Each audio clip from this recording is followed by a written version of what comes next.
Mas vamos só para a gente terminar aqui a nossa pimentinha que a gente preparou exclusiva aqui para vocês hoje. Inclusive, é uma entrada nova, né? A gente pode dizer assim. Recente? Recente. Que a gente já gravou podcast com eles, então tem documento, faz parte das nossas carteiras, enfim. E é um papel que vem se desvalorizando, né? Desde o IPO vem se desvalorizando. E qual que é o grande racional desses cases? O grande racional é que essas empresas, elas fizeram muitas aquisições, né? Parte delas financiada pelo IPO, parte delas financiada por novas dívidas, né? E agora, com esse advento que a gente tem de juros muito altos, as companhias estão crescendo operacionalmente, estão crescendo receita, né? Estão com uma, de certa forma, boa geração operacional de caixa.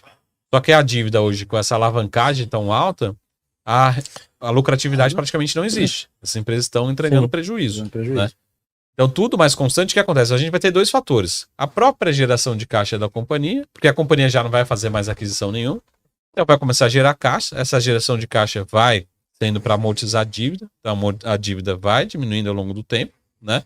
E segundo fator, o custo da dívida, se a gente tem uma dívida menor com o custo da dívida menor, a lucratividade vai aparecer, né? Mais cedo ou mais tarde. Então a gente espera que essa companhia entregue um bom operacional, tá? Ela tem uma capacidade incrível, inclusive vem apresentando expansão de receita, né? De transações, de quantidade de clientes, né? Todos os fatores operacionais estão super bons. Só que a lucratividade ainda não apareceu. Então, quem que vai ajudar a lucratividade? 2, a própria geração de caixa da companhia vai começar a amortizar a dívida, diminuir esse endividamento. E segundo, a própria redução da taxa de juros vai fazer essa ação subir rapidamente, né? Qual que seria um patamar justo? A gente não tem um patamar justo. Não é R$20 essa ação, mas com certeza também não é R$1. E é esse tipo de ação que a gente gosta. Pô, será que abaixo de R$1 faz muito sentido? Não, tem muito pouco downside. Quanto tá valendo uma empresa dessa? 370 milhões de reais. Valor de mercado, não o EV, né? Valor de mercado. É uma empresa que vai 300 milhões de reais, né? Pô, mas por uma empresa dessa valer 600, é muito fácil, né? É uma microcap, né? É muito, muito pouco. Então, qualquer sinalização de que a taxa de juros vai começar a cair, a gente vai ter essa ação subindo de R$1 para R$2, de R$1 para 3, né? Eu tô falando de multiplicar por 1, por 2, por 3, por 4, né? Se ela multiplicar por 4, ela não tá nem na metade do caminho que ela já foi no passado. Se você pensar que por 5, a companhia tava nesse preço, se não me engano, uns 5, 6 meses atrás. Caramba. A janela temporal não é tão grande. Começa com MG. Não é. Não é essa aí, não. O pessoal ganhar, a expectativa tá grande aqui, ó. Comentem aí, pessoal, qual é essa empresa? Quem é do projeto já sabe. Qual é essa empresa aí? Quem for do projeto já vai saber aí. Só não fala, o pessoal do projeto não fala no chat aí, porque senão vai estragar a surpresa. Exatamente, já comentem aí. O Cleiton falou que a Americana despencou 200%. Caramba, essa aí furou o chão. Acho que é aquele meme lá da Mas a gente tá falando, o Nathan já falou aqui várias vezes, a gente tá falando da Infracommerce, né? IFCM3. Coloca aí. IFCM3. Coloca aí, Tubá. IFCM3. Infracommerce. Eu acho que pouquíssimas pessoas conhecem Infracommerce. E eu não conheço essa empresa. A gente só traz empresa aqui que ninguém conhece. Bruno fazendo um pedido aqui ao vivo. Ó. Você é sócio da BMC. Sou telespectador assíduo. Pô, muito obrigado, Bruno, pela audiência. Obrigado, Bruno. Tamo junto. Obrigado também, MPK, e todos que estão lá na audiência todos os dias. Procurem lá, pessoal, bmcnews.com.br @bmc.news no Instagram. Todas as plataformas aí em breve na sua TV. Já primeiro de ele junho. pedindo para dobrar o marketing com o Gani e o Cabral. O que acontece? Eu vou abrir o coração aqui. O Gani é nosso economista-chefe lá da Sara Invest, né? E aí o que acontece? Quanto mais tempo ele fica na TV, menos ele fica na Sara Invest. Então a gente tem essa... E ainda tem a PAN, né? A gente tem essa troca aí, né? Então não posso liberar ele tanto assim. Ele é muito disputado. Eu gosto do Alan Gani, legal. O Alan é muito disputado. A hora dele é cara. E aí o pessoal perguntando aqui, Alex, qual que é o preço justo de FCM, de Infracommerce? Mas a verdade exatamente. Tá R$1,10. Sendo super sincero. Quanto subiu hoje, Glauco? Hoje não subiu, não aparece aqui. Não aparece? Não, mas tá R$1,10. Sendo super sincero, Subiu mais de Glauco, 15. não é R$20, né? Teria que entrar no mundo perfeito. Eu acho que tem potencial, sim, no longo prazo, mas isso não vai acontecer em 1 ano, em 2 anos. Mas com certeza não é R$1. Então, voltando para caso do meio do caminho, até olha, assim, olha para o EBITDA que a empresa está gerando hoje, né? Que gerou 2 anos atrás. Praticamente há 2 anos atrás, no momento do IPO, era quase zero. Ela dobrou praticamente, é mais de 100%. Então, ela tem um crescimento de geração de caixa muito forte. Tá? Então, esse próprio movimento de reduzir as aquisições, né? Reduzir o CAPEX, já vai desalavancar a companhia, vai reduzir a percepção de risco, vai fazer as ações subirem rapidamente. Né? Então, pode voltar para R$1,50? R$1,50, R$2, R$3, tá?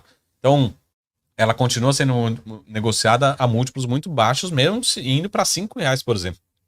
Então, essa leitura de desconto, ela é muito excessiva nesse patamar de preço. Agora, o que vai fazer as ações subirem? É essa redução da percepção de risco. Lembra, né? Acho que a gente tem vários casos de empresas que foram se desalavancando. A própria Taurus passou nesse processo de aumentar a geração de caixa e de se desalavancar. As ações subiram por vários motivos, mas a grande parte foi, cara, é uma empresa extremamente endividada, foi reduzindo a percepção de risco, a ação subiu 100, 200, chegou a subir 800%, né? Dependendo da janela. E essa empresa, ela faz o quê, Marco? Ela trabalha com e-commerce, né? Infraestrutura para e-commerce? Então, basicamente assim, imagina que você quer vender aqui um produto de água aqui na parte de e-commerce. Ela faz toda a infraestrutura. Mais de 5 vertentes: logística, pagamento, marketplace. Então, por exemplo, quais são os clientes da Infracommerce, por exemplo? Tem vários. Tem Cartier, Montblanc, grandes marcas. O mais legal é que existe uma tendência, não sei se vocês perceberam isso já, mas existe uma tendência de você ir lá no marketplace comprar o iPhone. Ou a Nike, por exemplo. A Nike acho que pode falar que acho que é um cliente deles. Né? Saiu agora, né? Foi pra Centauro, mas tudo bem. Mas eles têm vários clientes assim. Então, por exemplo, tem a iPhone. Tá? Você pode comprar na Magazine Luiza. Né? Só que acontece, as marcas estão entendendo também que estão deixando o dinheiro na mesa. Com tanta distribuição, com tanto intermediário. E também o consumidor ele se identifica com o iPhone, com a Apple. Se identifica com a Apple, com a Magazine Luiza. Então as marcas estão fazendo um movimento inverso agora. Tem muita marca que tem agora o seu canal próprio. Né? Então dá uma pesquisada, você vai ver que é uma tendência. Não quer dizer que a Nike, por exemplo, vai deixar de utilizar a Magazine Luiza como distribuidor. Mas ela vai começar a fortalecer o seu canal próprio, porque ela consegue ganhar mais margem em cima disso, ela vendendo o seu canal.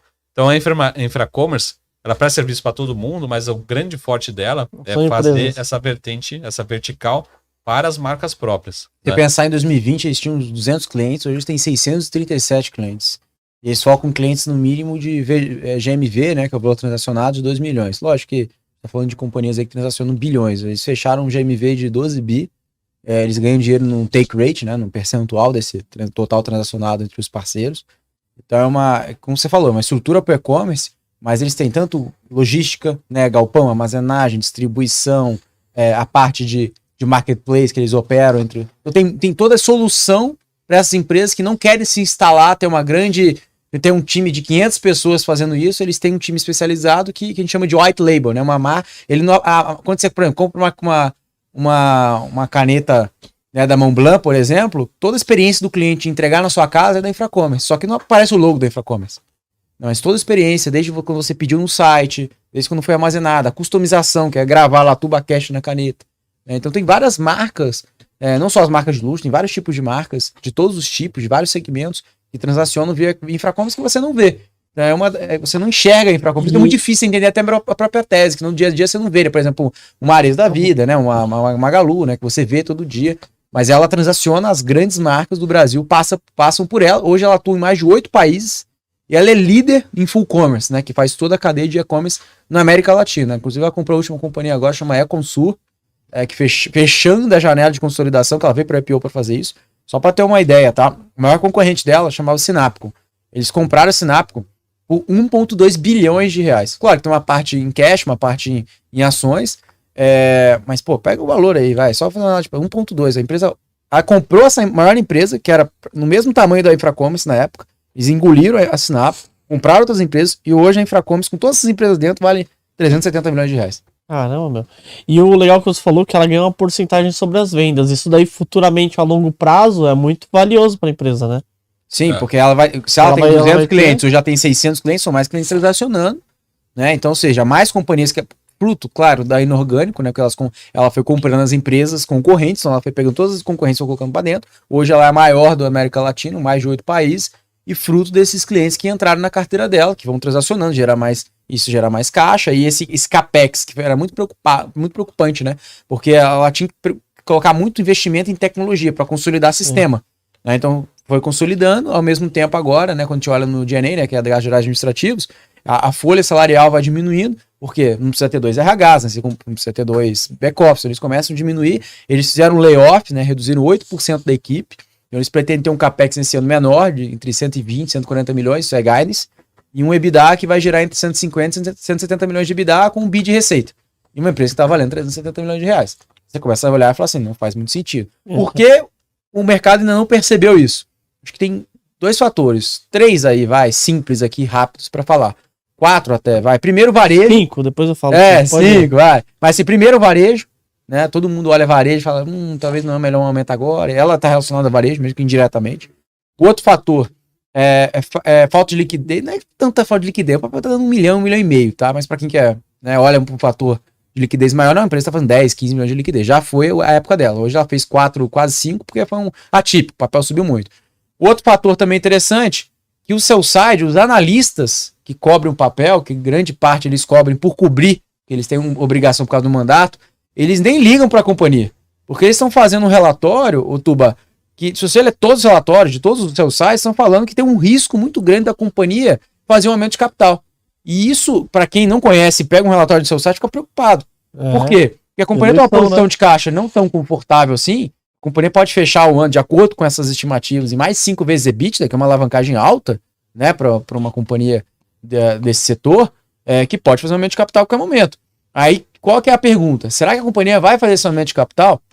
Pelo que a companhia passou publicamente, em guidance que eu falei aqui para vocês, em teleconferência, eles fizeram um Infracommerce Day também, já realizado no ano passado. Qual que é a leitura? Eles não vão fazer esse aumento de capital. Por quê? Toda essa economia que eles fizeram de CAPEX, de pessoas que mandaram embora por sinergia e por essa geração de caixa que vai fazer, essa geração de caixa vai dar menos o CAPEX, essa conta vai fechar e não vai precisar ter aumento de capital. Então, ou seja, esse risco que o seu site está colocando, todos os analistas estão colocando, vai ser mitigado e uma hora o mercado vai entender e vai reprecificar isso. A gente não sabe se vai ser amanhã, uma semana, daqui um mês, daqui um ano, mas a gente sabe que R$1 não é o preço justo para o papel.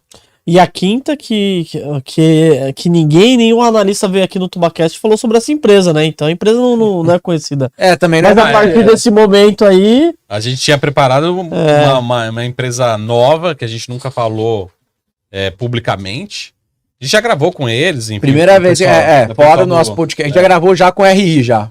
Um abraço aí, Marcelo Kober, ele vai estar assistindo a gente, provavelmente. E o pessoal que é do projeto Grande lá, Kober, que acompanha já o case, porque ele faz parte da carteira. Mas a gente também coloca, né, o pessoal perguntou das nossas carteiras, a gente tem várias carteiras no projeto, é um projeto Mercado Exponencial, e lá a gente tem várias carteiras, né, tem interações todos os dias, né, mas a gente tem a carteira de ações mais líquidas, Blue Chips, tem a carteira de dividendos, e tem 3 carteiras de ações small caps, né? Então a gente coloca em carteiras mais agressivas a participação da Infracommerce, né? Mas para quem é do projeto já acompanha aqui a Infracommerce já tem um tempinho, né? Mas a gente também está mais ou menos... Todas as ações estão no projeto, né? A gente não está falando de nenhuma ação que está fora do projeto. Tá? Tudo que a gente fala aqui, a gente tem alguma recomendação em algum momento nessas carteiras. São várias ações aí. Várias carteiras para... O investidor, acho que sempre tem que, como você falou assim, qual que é o melhor? Escolhe uma carteira, um peso, vou ter 30% dessa carteira, 20% dessa, 50% dessa aqui, né? Então lá, além do projeto, nós temos uma carteira que a gente chama de intermediária, que junta as agressivas com conservadora, um mix disso. Não necessariamente precisa ser as mesmas ações. Então a gente tem uma intermediária, que é a que a gente chama de principal, que é a que a gente mais comenta no nosso ambiente. Tem a conservadora, que é pagadora de dividendos, um pouco mais previsível. Não necessariamente precisa ser small cap, né? E tem ali a agressiva, que Infracommerce é uma delas, o Marco já revelou que uma das agressivas é a Infracommerce. E aí tem a carteira de dividendos e de buy and hold como bônus, que a gente também coloca. Então são 5 carteiras, para quem assina o projeto, tem 5 carteiras dentro desse ambiente aí. Já aproveita já e tem pra todo o perfil, né? Tem, pra todo perfil. Pra todo fora, perfil. fora as ações que não estão no projeto que o pessoal pede pra gente comentar. Que aí vocês acabam A gente comentando ali. fala o que já de tal entrou, empresa, teve já uma entrou, já vez, saiu. É concorrente de uma que tá na carteira. É. Ah, verdade, que é bom, né? Que A vocês gente acabam sempre responde estudando, né? as demandas, como foi o resultado, o que vocês Legal. acham. Então, não necessariamente precisa estar na carteira pra gente comentar. Tubarões, se vocês quiserem ver cotação de ações, de fundos imobiliários, de BDRs, ETFs, criptomoedas, você consegue ver através do site do Investidor 10, a plataforma completa. Tem diversos rankings também, maiores lucros, maiores ROIs, empresas que pagaram mais dividendos nos últimos 12 meses. É uma plataforma completa e você consegue gerenciar sua carteira. O QR Code tá aqui na tela, aqui, só você acessar ou no link da descrição aqui do vídeo também.